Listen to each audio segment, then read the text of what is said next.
Hello, you gorgeous people. So here we are. We are at the playoff stage of the VCT Americas kickoff. I really missed Valorant so much in this off season, and co-streaming all these games has just been fantastic. The level of play in Americas is unreal. I went on Plat Chat yesterday. We talked a lot about the Americas region and just how I power rank these teams right now, what I thought of their initial showings. But I'm going to kind of dive into that a little bit more today. So we're going to go through group by group, my thoughts, as well as what my predictions are for the playoffs, which are on Saturday and Sunday of this weekend. So Group A, the upsets come in the lower bracket, right? Initially, it's like, oh, this is just normal, right? This is exactly what we expect. NRG 2-0 Furia, Cloud9 squeaking out against MIBR. I think most people expected that.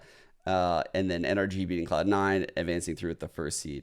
NRG looked really good, guys. They played 4 maps here. They picked Ascent twice. Very default heavy map. They're using the default comp. Ethan looked super comfortable in the KO as expected. But I think the key storyline here is Demon 1 on this jet roll. He looks so fucking good. He's not missing a beat. Like, he is right back where he was at Champions, and it looks like Chet has him opping pretty much as possible to this Sunset game. He just dominated Cloud9. In a map where I would be worried about NRG's comp, man, they showed like no problems dealing with like any of the stuff Cena was throwing their way. But the problem is, like, what if they run into a Cypher with this comp? Like, what are they gonna do about those trips?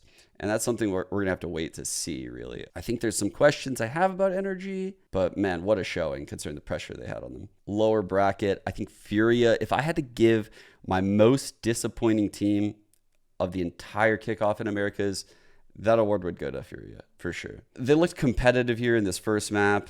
In the second map, not as much. I mean, you can see they went a single gun round on their attack side of Ascent.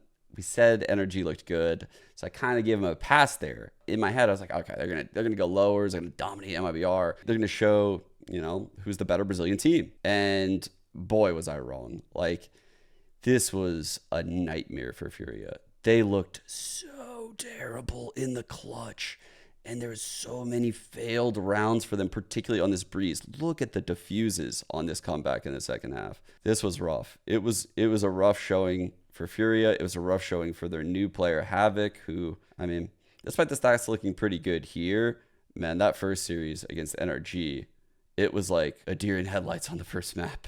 It was rough. You can see 2-20 down there. But MIBR has proved to me they're going to cause some problems this year. For people in Americas, I think MIBR, now that they brought in Fraud, he actually steps away. They bring in Artisan, who looked inconsistent, if I'm being honest, but there were moments where he looked brilliant. Like, every play he made was just aggressive, but at the same time, he was balancing that aggression.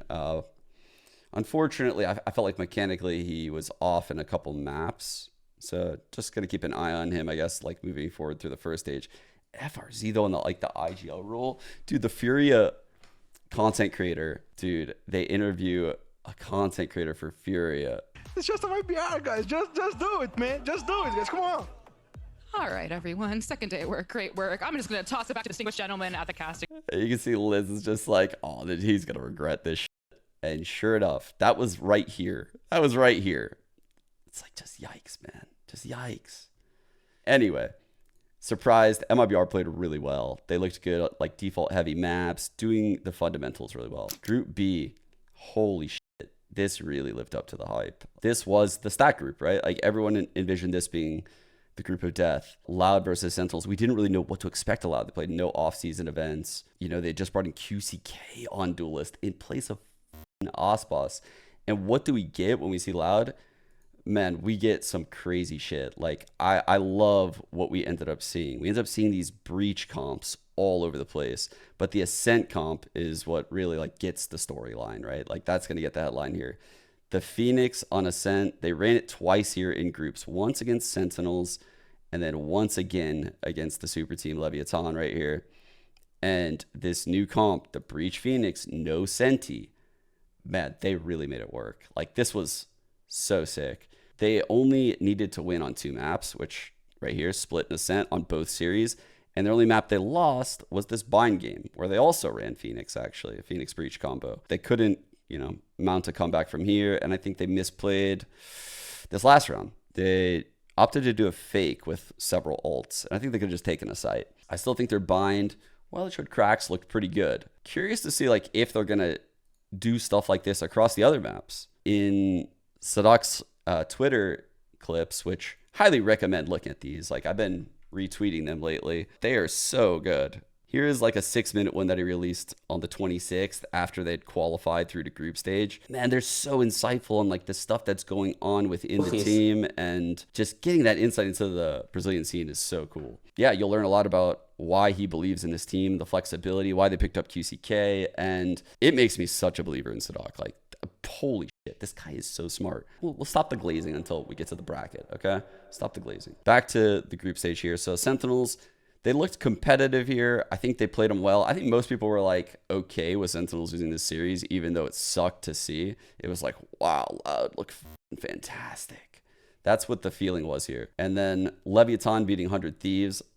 This was weird for 100 Thieves because it was like this scenario where they pick bind and they lose quite handily. And then Leviathan picks split and Leviathan lose quite handily. And they have the Sova rock. And it's like, what the fuck is going on here?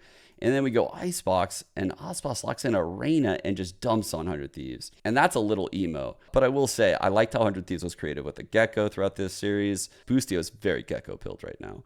And they looked quite good. They hung with very solid opponents in a very difficult group. So my stance right now on 100 Thieves is it's hard to say like where I'm going to rate them. They're probably not like a bottom of the entire America's region type team. Do I think they're the best team in the region? Nah. But I think they're very good. I think they're very good. And I think there's a lot of room for improvement here. I think they can get slots into international tournaments this year if they play well deep in this season, or, like make a playoff run. Leviathan disappointed a little, if I'm being honest. Initially, I was like, wow, the skill in this team is insane. Like the way that they're using Calm, and the way they're using like his util to set up Osmos. I think Tex looks pretty good. I like the way Tex used Thrash here on this bind game. I thought he had a lot of success, even though his stats don't show it. His util was really good here against 100 Thieves. But then there were other maps where I thought, Tex did not look comfortable. Calm, this Sova did not look very comfortable. And Leviathan end up going 0 for 3 on split in this event. And that is the reason why they didn't advance. I mean, you can't lose a map in all 3 of your series and be starting down 0-1. They'll probably fix this up. They probably wasted a lot of time with this Sova comp and then went back to the double duelist, and it just didn't work. Looked decent Breeze, looked decent Icebox with the Reyna, but I don't know if this is like a long-term comp. I'm gonna keep it real. Their Ascent, they ran into Loud with the goated Preach Phoenix. I'll give them a pass. Like, that was a weird comp. And Ospas got no shots that game if you watched.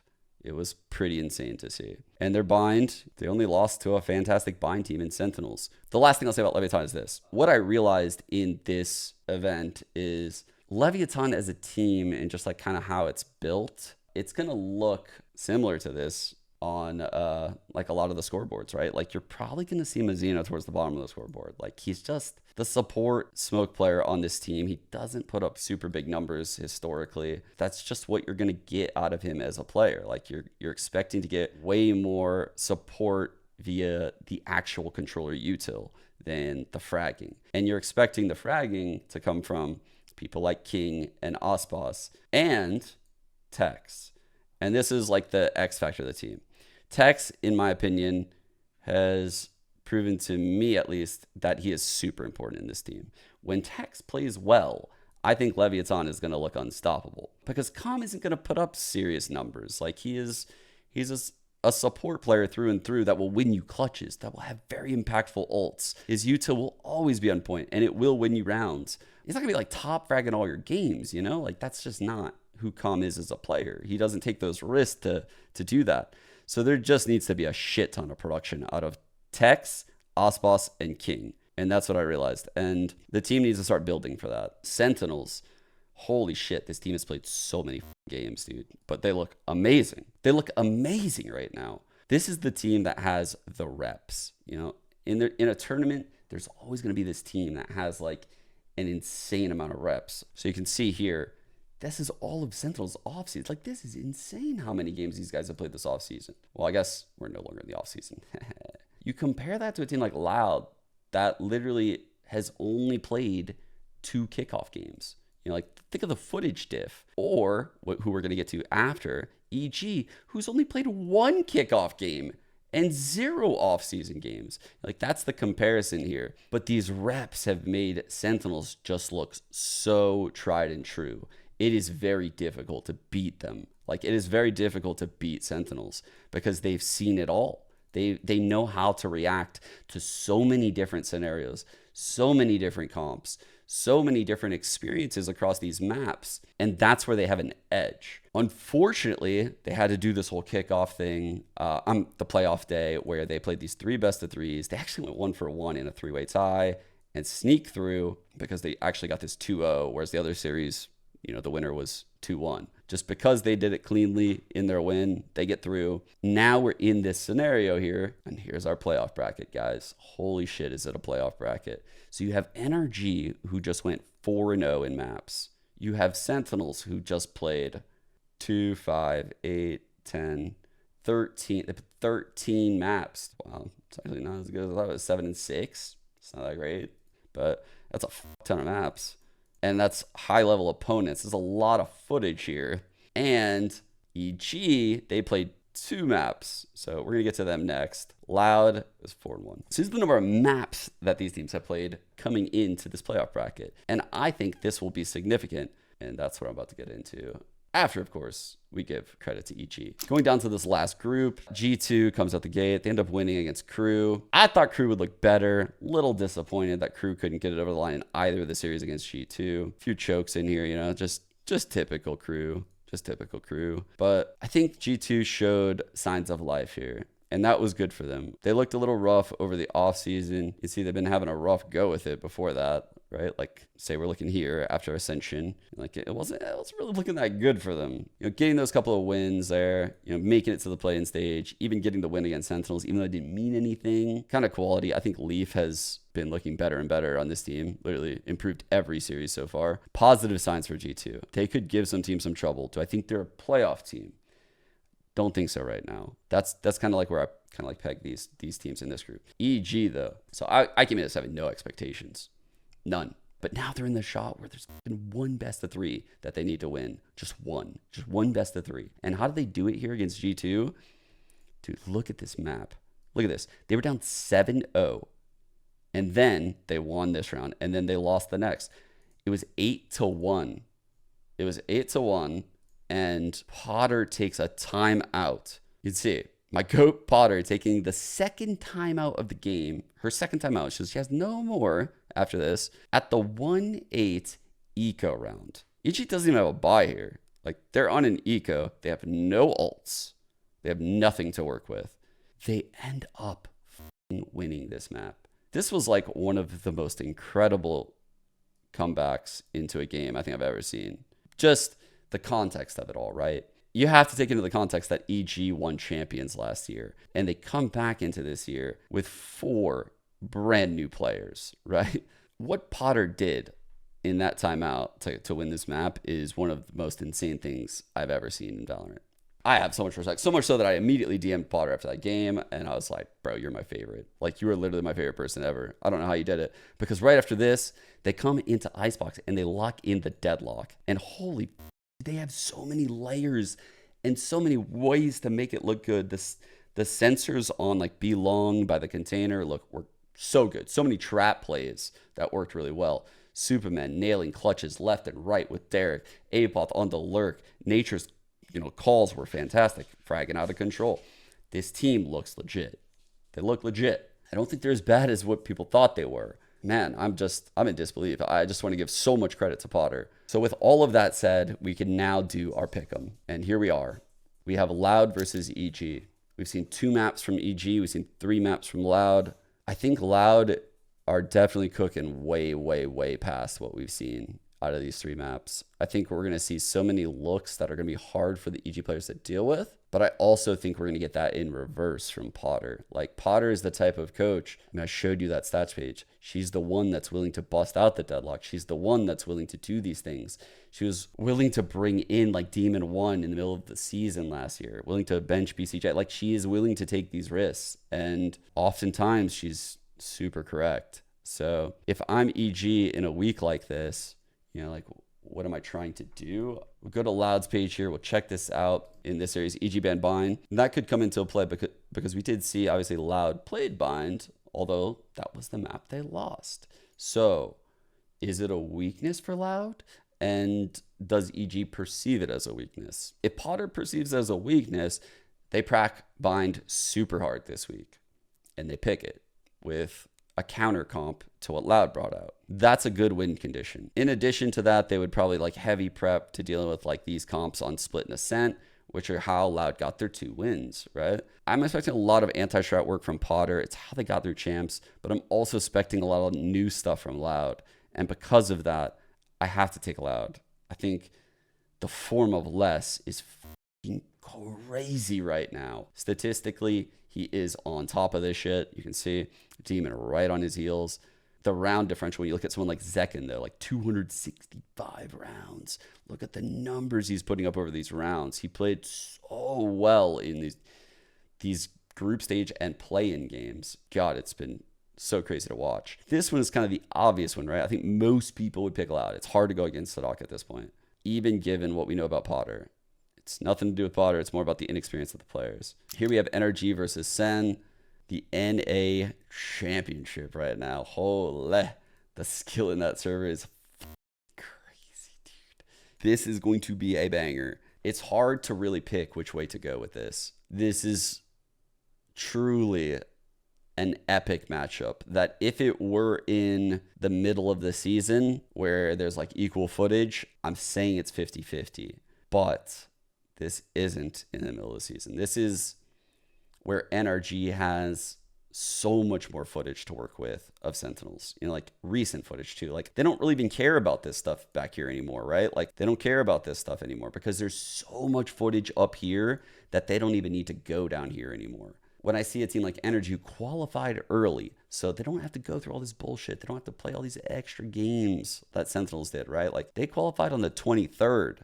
Sentinels qualified 26. So like, they have extra days to just watch, just prep, just scrim before they ever even know their opponents, you know? Really good situation right there for NRG. And something that kind of makes that even better for them and snowballs it is Chet combined with this guy, Vladkor. Definitely check out his Twitter. He has some insane lineups. He's definitely giving these guys lineups. Some of these players historically aren't really Larrys. They don't really have like all the lineups. So that's where like he comes in, and I think he can make them do some crazy shit this season. Tani from Moist, really good. Don't know much about your boy Slays, but since Chet hired him, sure, he's great. A lot of faith in this team. Sentinels has a true chance here. Like, this isn't an open and closed case. I said it earlier, like that team with the reps like this, Sentinels, the team with the reps, this means a lot. Like, they've experienced so much together. They've gone through so many like emotional highs and lows, and you know, they've experienced crazy alt plays and weird comps and, you know, like weird map vetoes. They've done it all throughout all these series, and they've had series where their star players don't show up, and they've had series where their star players show up. And when you have those things and you just feel comfy, there's something scary about that. That is where I think Sentinels have a real chance here. You know, like, this is a fully star-studded server. I think everyone's going to be hitting. I think the pressure is going to be high, and I think the teams are going to be coached immensely well. I cannot wait for this series. Actually, I cannot wait. And that would bring us to our grand final of NRG versus Loud.